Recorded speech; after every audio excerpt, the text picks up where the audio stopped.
થઈ જાય અને કોઈ ફેટાઈ ચાલી લે હા માં અને સાચી બે વાત. કાન પટ્યા નહીં આપી દે હા માં સાચી વાત. આ શું ખોટું પણ સાચું સાચું માં. જૂઠું ના બોલતો હો. માં સાચું સાચું. હું બોલાડું એમ ના બોલતો. તારા હોના ના બોલે મારી માં. આવું બન્યું ને? બન્યું બન્યું માં. ખૂબ માં મારી કુલદેવીને તમે ખૂબ બચાયા માં.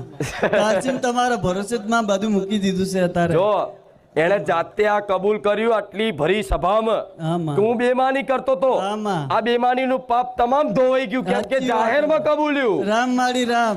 સાચી વાત માં. જા મારા આશીર્વાદ છે. રામ મારી રામ. જા આજ ભંગાર લેવા જાય છે હા માં. મતલબ ભંગાર લેવાનું જાય છે ઘેર હા ઘેર માં, હા એવો માં. ધંધો છે ને હોવા માં. પણ જા તારી આમાં બી સક્સેસ થશે નહોતા, કંઈ નક્કી જ નહોતું. પછી છેવટે એને સિવિલ લઈ ગયા, 108માં એ બેભાન થઈ ગયો.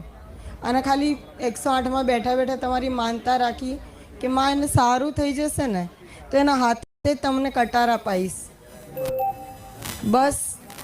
અને સિવિલમાં જે બીજી વાર રિપોર્ટ થઈ ને તો ડૉક્ટરે ખાલી એટલું જ કીધું કે એને કંઈ જ નથી, પેટમાં ખાલી ઇન્ફેક્શન થયું છે, એ 2-3 દિવસમાં સારું થઈ જશે તો હું રજા આપી દઈશ કે. એટલે સતત કપડા ખાતા હતા એના કારણે સતત જ ખાતો હતો મેમ, સતત જ.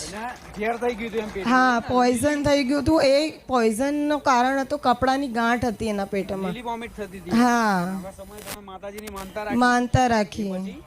એના પછી એને જ્યારે રિપોર્ટ કરાયો સિવિલમાં અમે ગયા, કોઈ ઓપ્શન જ નહોતું, પ્રાઇવેટમાં તો લેતા જ નહોતા. પછી સિવિલમાં રિપોર્ટ કરાયો ત્યારે ખબર પડી કે એને કશું